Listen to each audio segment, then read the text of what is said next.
Hello my dear students, welcome back to Neelam's academy. I hope आप सब अच्छे होंगे और अपनी तैयारी लगातार कर रहे होंगे। स्टूडेंट्स, जैसा कि आप लोग को पता है कि हम संचार का टॉपिक पढ़ रहे हैं। आज भी हम संचार के टॉपिक को ही पढ़ने वाले हैं और जहाँ जहाँ से आपके एग्जाम में क्वेश्चंस बनते हैं उन बातों पर चर्चा करने वाले हैं। पिछले वीडियोज में हमने पढ़ा कि संचार क्या है, संचार किस भाषा का शब्द है, संचार की प्रक्रिया कहाँ से शुरू होती है, किस तरीके से संचार की प्रक्रिया चलती है, संचार के 4 मुख्य तत्व कौन कौन से हैं, किन माध्यमों से हम लोगों से बातचीत कर पाते हैं, किन माध्यमों से हम लोगों से सूचनाओं का आदान प्रदान कर पाते हैं। तो इस तरीके की बातों पर हमने पिछले वीडियोज में चर्चा की। अब हम पढ़ेंगे कि संचार के प्रभावशाली सिद्धांत कौन कौन से हैं, यानी कि हमारा मैसेज कैसा होना चाहिए जो सामने वाले को प्रभावित कर सके, सामने वाले को हमारी बात समझ आ पाए कि हम उससे ये वाली बात कहना चाह रहे थे, इस वाली सूचना को देना चाह रहे थे। तो इस तरीके की बातों पर हम चर्चा करने वाले हैं। तो आइए पढ़ते हैं कि संचार के प्रभावशाली सिद्धांत कौन कौन से हैं।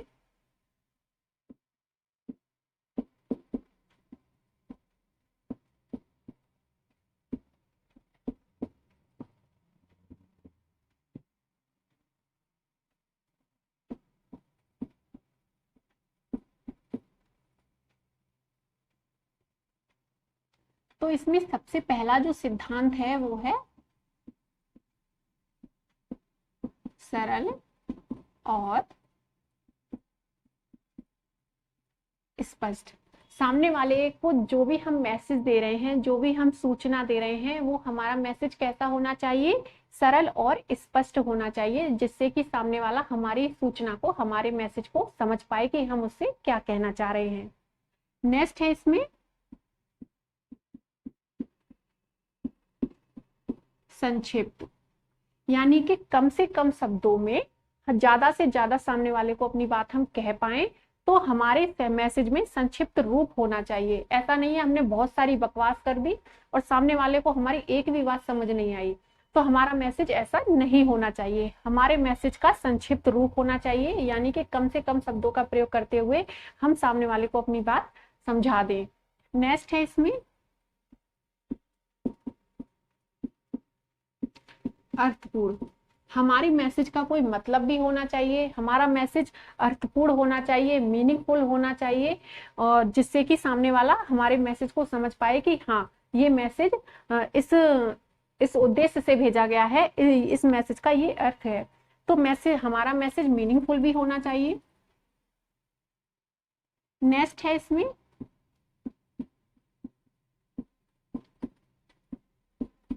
शिष्टतापूर्ण।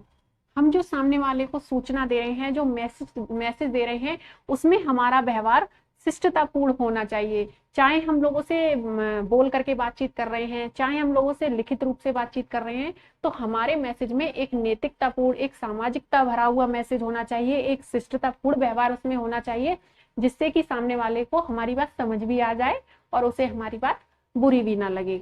नेक्स्ट है इसमें हमारा मैसेज पूर्ण व उपयुक्त भी होना चाहिए, यानी कि जो भी हम सामने वाले से बातचीत कर रहे हैं वो बात उपयोगी होनी चाहिए, और जो हम सामने वाले से बातचीत कर रहे हैं वो बात हमारी पूरी भी होनी चाहिए। ऐसा नहीं है कि आधी अधूरी बात हमने सामने वाले से कही और सामने वाले को हमारी बात आधी अधूरी समझ ही नहीं आई। तो इसीलिए हमारे मैसेज में हमारा मैसेज पूर्ण होना चाहिए और उपयोगी भी होना चाहिए। नेक्स्ट है इसमें हमारे मैसेज में निरंतरता भी होनी चाहिए, यानी कि हम जो बातचीत लोगों से कर रहे हैं, कम्युनिकेट कर रहे हैं, हमारा जो कम्युनिकेट करने का तरीका है वो ऐसा होना चाहिए कि वो लगातार हमारी बातों को समझता रहे, हम उसकी बातों को समझते रहें। तो हमारे मैसेज में निरंतरता भी बनी रहनी चाहिए। तो ये हो गए संचार के प्रभावशाली सिद्धांत, यानी कि एक अच्छे मैसेज में ये इतने सारे गुण होने चाहिए। जो इस तरीके के गुण अगर हमारे मैसेज में होंगे तो सामने वाला हमारी बात अच्छे तरीके से समझ पाएगा। नेक्स्ट बात आती है कि जो हम मैसेज भेज रहे हैं उनके जो तरीके होते हैं वो कौन कौन से होते हैं। तो थोड़ा हम मैसेज के बारे में भी समझ लेते हैं। सामने वाले को जो हम सूचना दे रहे हैं या सामने वाला जो हमें सूचना दे रहा है वो किन तरीकों से देता है, किन रूपों में दे पाता है, तो सबसे पहला जो तरीका है वो है मौखिक, सेकंड तरीका है लिखित, तीसरा जो तरीका है वो है सांकेतिक, यानी कि सामने वाले को बोल करके अपनी बात समझाना, सामने वाले को लिख करके अपनी बात समझाना, और सांकेतिक मतलब चेहरे के हाव भाव से या हाथों की इशारेबाजी से भी सामने वाले को अपनी बात समझा देना। तो ये हो गए मैसेज भेजने के 3 तरीके। अब बात आती है कि जब हम जन संचार करते हैं, बड़े रूप में सूचनाओं का आदान प्रदान करते हैं, तो वो जो माध्यम है, वो जो साधन है, वो कौन कौन से हैं? रेडियो, टीवी, न्यूज़पेपर,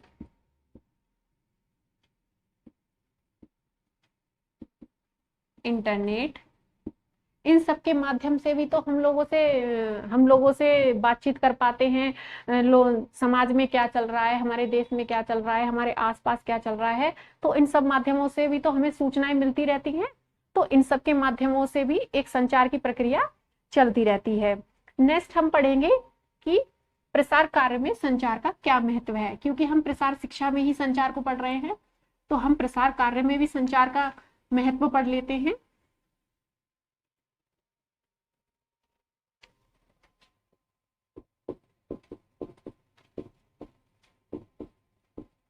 प्रसार कार्य में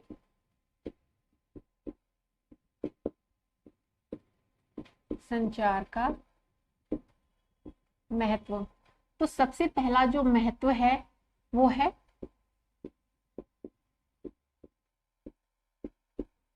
उद्देश्यों की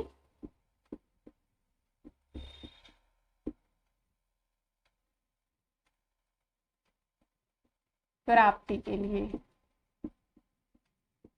मान लीजिए गांव में प्रसार कार्यकर्ता किसी योजना के बारे में बताने गया है, तो अगर वो लोगों से मौखिक रूप से बातचीत नहीं करेगा, लोगों से कम्युनिकेट नहीं करेगा, तो उसका जो उद्देश्य है योजना बनाने का वो पूरा ही नहीं हो पाएगा। तो उद्देश्यों को पूरा करने के लिए संचार की जरूरत पड़ती है, लोगों से कम्युनिकेट करने की जरूरत पड़ती है। तो इसीलिए उद्देश्यों की प्राप्ति करने के लिए प्रसार कार्य में संचार का बहुत अधिक महत्व है। नेक्स्ट बात आती है इसमें ग्रामीण लोगों की इच्छाओं और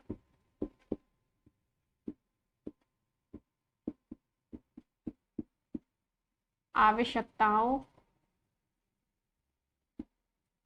को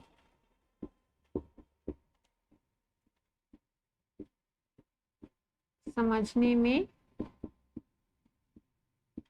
सहायक। जब प्रसार कार्यकर्ता ग्रामीण क्षेत्र में जाता है, जब वो लोगों से बातचीत करता है, बातचीत के माध्यम से ही हम वहाँ के लोगों की इच्छाओं को और आवश्यकताओं को समझ पाते हैं कि गांव में किन किन किन चीजों की जरूरत है। तो लोगों से कम्युनिकेट करने का तरीका जो है, कम्युनिकेट करने के तरीके से ही हम लोगों की इच्छाओं को और आवश्यकताओं को समझ पाते हैं। ग्रामीण लोगों से बातचीत करके ही हम उनकी आवश्यकताओं इच्छाओं को समझ पाते हैं। बिना बातचीत के हम वहाँ के लोगों की इच्छाओं को और आवश्यकताओं को नहीं समझ पाएंगे। तो इसीलिए संचार का लोगों की इच्छाओं और आवश्यकताओं को जानने में बहुत अधिक महत्व है। तीसरा पॉइंट लिखा हुआ है लोगों के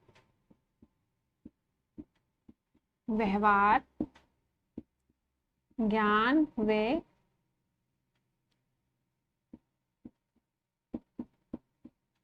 विचारों में परिवर्तन करने में सहायक। ग्रामीण क्षेत्र के लोगों के व्यवहार में, ज्ञान में, विचारों में परिवर्तन आए, उसके लिए उनसे कम्युनिकेट यानी कि बातचीत करना बहुत जरूरी है। तो संचार की प्रक्रिया प्रसार कार्य में बहुत महत्वपूर्ण होती है, लोगों के व्यवहार, ज्ञान में, विचारों में परिवर्तन लाने के लिए। चौथा जो पॉइंट है वो है लाभकारी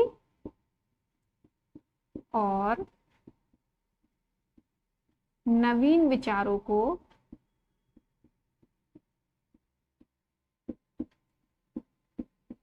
एक स्थान से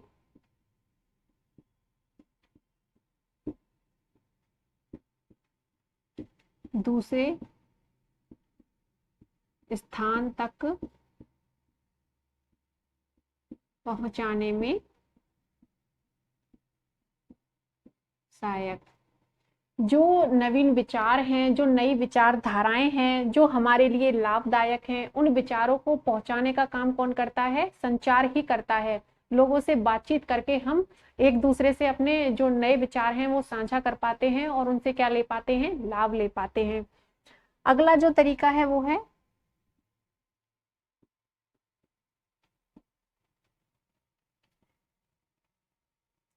आर्थिक सामाजिक परिवर्तन में सहायक। यानी कि आर्थिक और सामाजिक अगर हमें परिवर्तन करना है तो लोगों से बातचीत करना बहुत जरूरी है। तो संचार की प्रक्रिया समाज को बदलने के लिए, समाज में परिवर्तन लाने के लिए बहुत जरूरी होती है। लोगों से कम्युनिकेट करके ही हम समाज में नए नए परिवर्तन ला पाते हैं, नए विचारों को अपना पाते हैं। तो सूचनाओं का आदान प्रदान करने के लिए हमें संचार की प्रक्रिया की जरूरत पड़ती है।